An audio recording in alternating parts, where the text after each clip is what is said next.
Hello, welcome back to my channel Kuhu's ব্লগে। আশা করি তোমরা সবাই ভালো আছো আর আমরা ভালো আছি। তো সকাল সকাল মৌরি বাতাসা জল দিয়ে সকালটা শুরু করলাম। রাত্রে মৌরি বাতাসা জল ঠাকুমা ভিজিয়ে রেখেছিল, এখন দিতে যাচ্ছে সেটা রাজাকে, আর তার সঙ্গে কুহুকে ঘুম থেকে তুলে দেবো। কি গো, চলো তুলি আগে। কেন বৃষ্টি কমে গেছে? রাত্রের বৃষ্টি হচ্ছিল, কেরম করে হচ্ছিল? তুই ঘুম থেকে উঠে পড়েছো? তো কুহুকে আর কুহুর বাবাকে ঘুম থেকে তুলে আমি চলে এসেছি চা বসাতে। চাটা ফুটে গেছে, তো চলো চাটা ছেঁকেই। আর এখানে কুহু কি বলতে এসেছে চলো শুনি। তো আমি চা করছিলাম, এই যেখানে চায়ের প্যান এখনও বসানো আছে। তো কুহু এসে আমাকে এখানে একটা নাচ দেখালো, ভাবলাম তোমাদের সাথে শেয়ার করি। তো আমার গলাটা ইগনোর করে জাস্ট ওর নাচটা এনজয় করো, ঠিক আছে? মানে আমি গাইছি না, দুঃখী হলেও হাসি, কি বলে তারপর, খুশি হলেও নাচি, দুঃখী হলেও হাসি, হায়ের বিয়ে হলো কেনে টেনে টি টি টি টি টি টি টি টি টি, হায়ের বিয়ে হলো কেনে টি টি টি টি টি টি টি টি টি টি টি টি। তো তোমরা বলো কুহুর নাচটা কেমন হয়েছে, তাই তো?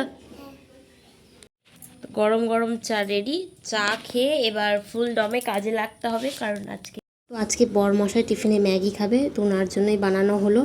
তো হয়ে গেছে, একটু শুকনো শুকনো রেখেছি। চলো নামিয়ে ওকে দিয়ে আসি, তারপর আবার তোমাদের সাথে কথা বলবো।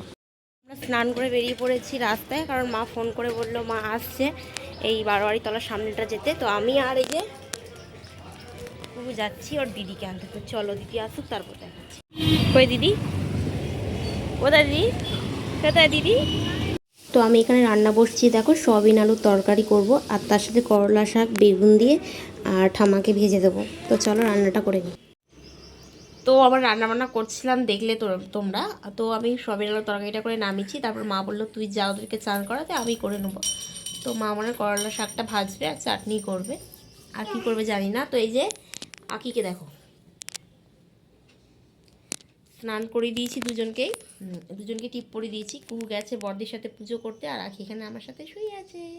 তো চলো এরপর ভাত মেখে দেবে, ওদেরকে খাওয়াবো, তারপর আসছি, তোমরা দেখতে থাকো। রাত্রে ছিল আমাদের একটা পুজো বাড়ি নিমন্ত্রণ, তো সেখানেই গেছিলাম কুহু আমি আর ঠাকুমা ফাকুমা সবাই বসে আছে। তো দেখো এখানে দিয়েছে রাইস, আলুর দম আর ভোগের খিচুড়ি। রাইসটা একটু বিরিয়ানি টাইপের করেছে, নিরামিষ। তো তারপরে ছিল চাটনি, পাঁপড় আর পায়েস। তো খাওয়া দাওয়া করে তারপরে দেখো সোনালি আর আমি বাড়ি ঢোকার আগে একটু পার্কে ঢুকেছিলাম। এই যে বাচ্চা দুটো এখানে দোল খাচ্ছে, আর আমরা দুটো মা আমরা এখানে দোল খাচ্ছি। অনেক বছর পর এরকম বাচ্চা হয়ে গেছে। পার্কটা তো যেহেতু আমাদের বাড়ির সামনেই, সে তো কোনো অসুবিধা হবে না, তাই আমরাও একটু দোল খেয়ে নিচ্ছি, ওইদিকে বাচ্চারাও একটু দোল খেয়ে নিচ্ছে। সবারই আনন্দ একসাথে, তাই না?